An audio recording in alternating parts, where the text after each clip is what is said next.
what are we doing here? At the end of the day, watch the tape. Everybody has things that they can correct. Absolutely. Y'all make it seem like Peyton and Tom and everybody, there's something you can get better at. Disrespect to Jackson Dart and his luscious locks, but look at these stats. Where are these stats at? The Shedeur Sanders draft conversation has gotten to an interesting point. And I really feel like we've gotten so far past criticizing Shedeur that we forget that, hey, he's actually kind of good at throwing the football. He actually holds college football records. Like, I'm not saying that he's going to be some world builder, world mover. No one is saying that, but we got to be real. And it looks like Shannon is tired of it. It looks like a lot of people in the media are tired of it. Pat McAfee was even defending him. So we're going to start with Shannon and go through some stats to say, I mean, look, watch the tape. So let's get right into it. What do you got to say about it, Ocho? What do you got to say about it? Jackson is the game. I thought he threw. Look, I don't really take anything from anybody throwing the ball in shorts and thing because they're not. That's not how you play the game of football. Right. When you watch the guy in shorts? No, is he Lamar Jackson as far as athleticism? No. No. Does he have a Patrick Mahomes arm? No. But he has an arm that's plenty good enough. Yeah. Are you telling me that Tom Brady? Are you telling me Peyton Manning? Are you telling me Philip Rivers? Are you telling me Drew Brees are more athletic than Shedeur? No, they're not. No. And they got it done. I'm not saying he's going to be any of those guys, but we're talking about just athleticism. I mean, there ain't no guy. I mean, is he accurate? Because I've seen a lot of guys with Canada. He's not just accurate. He's insanely accurate. Exactly. Insanely. Can throw every ball. And every ball he throws is catchable. Yes. They got some receivers. I mean, they got some quarterbacks out there, throughout the years now. They've thrown a very difficult ball to catch. I agree. A la number 4, who your brother played for. Tearing people's hands up, splitting the web of their fingers. Calling out Brett Favre in his welfare stealing He was a gunslinger. ways. That's what he was known. Shedeur is extremely accurate. He does a great job of throwing. Has great anticipatory skills. Yes. He does a great job of throwing guys open. That's the difference between college and the NFL. Pros. Right. Even when you think the guy isn't open, you throw him open. Well, guys ain't gonna be running or have no 5 and 10 and 3 yard separation in the NFL. Not elite, unless it's a blown coverage, a guy falls down or something. But most of the time, you're going to have to fit a ball into a tight window. And also, something he doesn't get credit for. We always bring up him not being a dual threat, not being able to run, but his pocket presence. Pocket, he has great pocket presence in his ability in short area quickness to be able to extend plays, not get away from people like Lamar Jackson or Josh Allen, but extend plays to make throws downfield. He's very good at that, especially if you watch. Obviously, we watched Colorado all last year, and we understand that despite all the sacks he took, because listen, we know one of the issues obviously with them was their O-line. Offensive line wasn't very good. Yeah. Ain't nowhere around that, Ocho. His offensive line wasn't very good. It's not like we're breaking news. For people, you watch the game. And there's a time that he's gonna have to throw the ball away. Yeah. You're gonna have to just throw the ball away. You live to see another day. You don't want to take that unnecessary punishment, and you don't want to take your team out of field goal range, or you don't want to make it 3rd and long or 2nd and long. Hey, throw the ball away. Live to see another day. And that comes with maturity. I mean, the guy's only 21, 22 years of age. Yeah. So it takes time, and he'll get better. The Peyton Manning that you saw and the great quarterbacks that you saw in their rookie season, there weren't the midway through and at the tail end of their career. They were better. Right. You get better. You learn more. Once you come to the NFL, you start studying tape. You start watching. You pick up things, and you self-evaluate yourself. Right. That's what the really great ones do. They self-evaluate themselves like, damn, that's why that mofo covered me. Damn, I tipped off this route.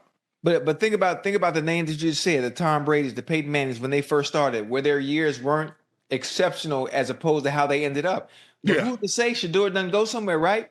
You see how he talked in that presser when he said, whoever's serious about me and wanting a franchise-changing quarterback, that's who needs to sign me.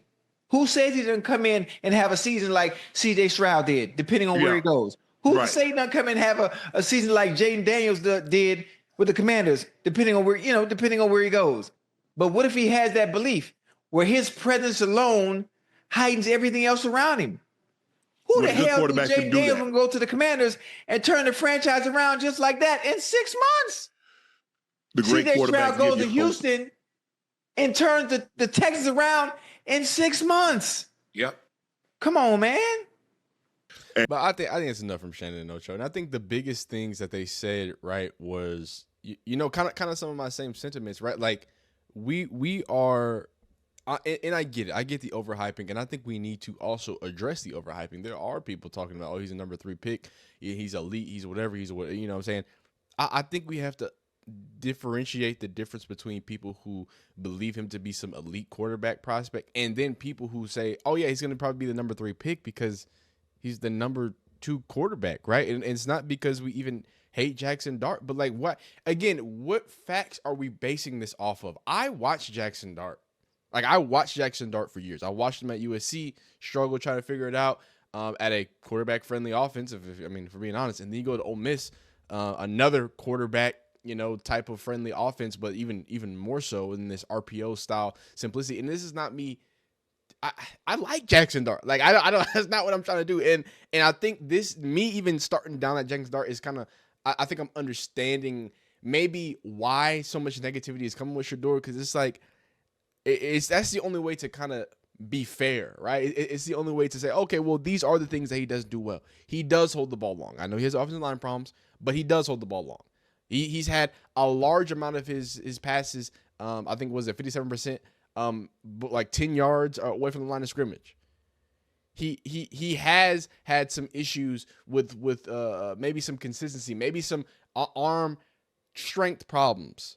But these are just the chinks in the armor that we're finding. I can give you chinks in the armor of Cam Ward all day, but he's the number 1. Nobody's even talking about it. The kid's a gunslinger.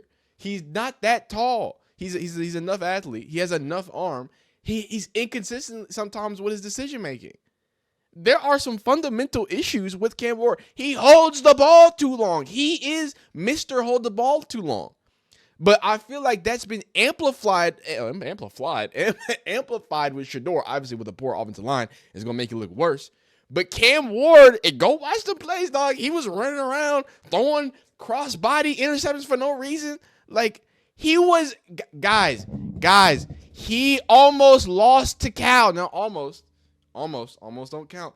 But he almost lost to Cal. He fumbled. Well, that team as a whole, the defense, really. That is the Miami defense. But they fumbled a clear path to the ACC championship and the playoffs. And we looking at Cam, we're like, oh, no, obviously. This old-ish quarterback is the guy. And again, I hate this. I'm not trying to be negative on Cam Ward. I love Cam Ward. I think he's clearly number 1 because of his ceiling. But when we talk, I haven't heard not one critique about Cam Ward, dog. I have, as soon as the season, have you heard anybody talk about Cam Ward throwing a crossbody, being a ball hog, being a bit of a gunslinger, right? All I've heard about is what Shedeur can't do. So let's talk about what Shedeur can do. Some of the stuff you've seen, some of you don't know. How about number 1? 71.8% most accurate college football quarterback ever. He played 4 years, 2 years at Colorado. Oh, I guess this is only FCS. So 2 years at Colorado. And most of these are 2 year, 3 year spans. So you got Colt Brennan at 2 years, 3 years there. So it's only the Colorado years. But above who? Colt Brennan. And I said that, and I felt like Colt Brennan and Colt McCoy. I'm a Horn fan. Y'all know what we do. It's orange, but I'm a Horn fan, man.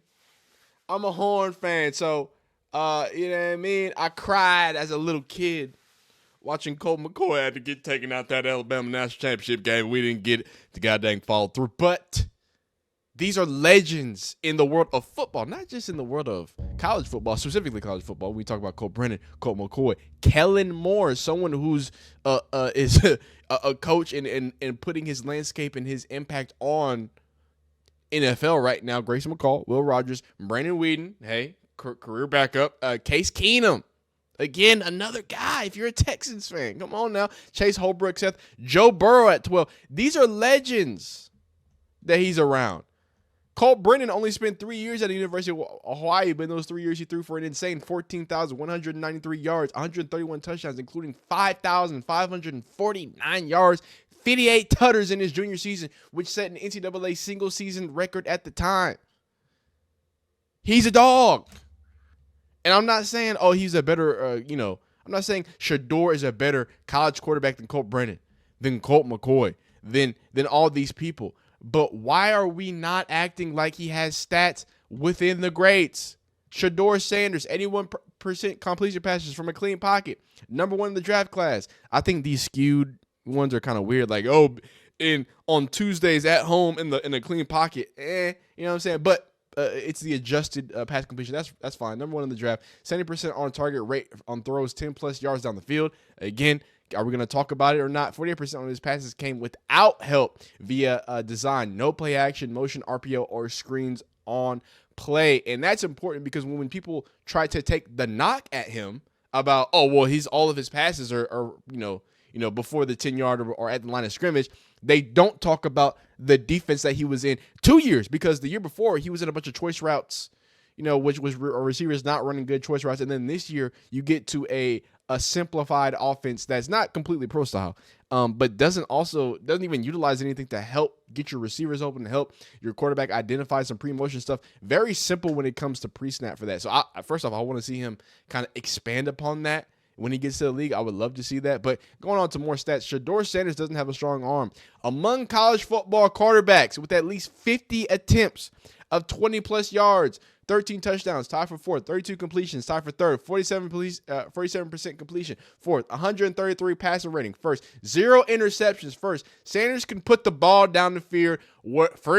Hey, Sanders can put the ball down the field whenever he wants. Where are these stats for Cam? For the surfer man, Jackson Dart. Everybody's I see film of Jackson Dart throwing to wide open, busted coverage players. No disrespect to Jackson Dart and his luscious locks, but look at these stats. Where are these stats at? Pull them up, man. Why are these counter stats not pulled up? Y'all say he can't do it deep, but those are the rankings. In 2024, Shedeur Sanders was the only FBS player in the top 5 for completion percentage. At first, 74.2 completions a game. Second, 28.1 passing touchdowns. Second and 35 passing yards a game at third. 327.2 pass efficiency. 168.8. Shedeur Sanders had a 20.5 pressure to sack ratio. Shedeur Sanders in 2 years, it just keeps going on. 1.3% turnover worthy play rate. Now that is helped because of the whole, you know what I'm saying? The whole he don't push the ball down the field, but okay. 66.9 accurate pass rate, 6th. 15.6 uncatchable rate, tied 6th best. I don't know what that means. 80.6 adjusted completion percentage, 3rd. And these are for the 2 years. 96.5 passer grade on those 10+ yards, 9th. In his 2 years. Actually, this is among ranks back since 2015. That's 10 years of rankings we're talking about here. And then, of course, adjusted completion percentage at 81.2, second amongst quarterbacks. Look, I think a lot of people are starting to get tired of what seems to be a little bit of blatant disrespect. Here's from Adam Schefter, right? We also have a little bit from Pat McAfee, too. Let's start with Pat McAfee, and then we can go to Kyle Brandt and then Adam Schefter, and then we'll kind of close it out here. But at the end of the day, what I want to start, because I'll do some more yapping afterwards, is that, look, man, I like all these guys. I like Jackson Dart. I like Cam Ward. I like Shedeur Sanders. I just feel like on both sides, on the overhyped side, either he's the greatest of all time, or in this other media side where he's just like, I think Jackson Dart's a better quarterback. Dog, when are we gonna treat Ole Miss quarterbacks like Ohio State quarterbacks were treated for the last decade? You go to an RPO offense, right? You do nothing. Name me a legendary Ole Miss quarterback not named Eli Manning. I'll wait. And while you think about it, let's hear what Pat McAfee and Schefter have to say, or Ryan Rappaport. What's the big news around the NFL? Shedeur and the Titans canceling their workout? That feels like that's the big news. A couple retirements. What is the big NFL news of the day here, Rap Sheet? It kind of feels like the Shedeur thing, right? So obviously on Friday, Colorado had its showcase, not a pro day, but a showcase, which it was awesome. I think it was pretty awesome. I would agree with that. Dion yelling at scouts. Dion yelling at scouts. Sorry, wrong video. Big convo around NFL players was Shedeur patting the ball, patting the ball. Obviously, that is fun on the internet, and if you follow the internet, a lot of things are going to become storylines. Darius Slayton in there, Mike A in there, numerous others chit-chatting about Shedeur, and that is kind of what Shedeur is. He is a lightning rod. Anything he does, people are going to talk about. He actually said that in the press conference. He goes, anywhere I go, there's a spotlight. I've been kind of followed through it all. And Andre Cisco says, boy, better stop patting that ball. We breaking on it. Come on.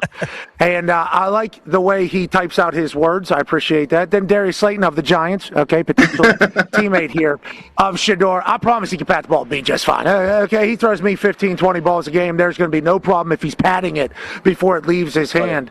But Shedeur even mentioned it.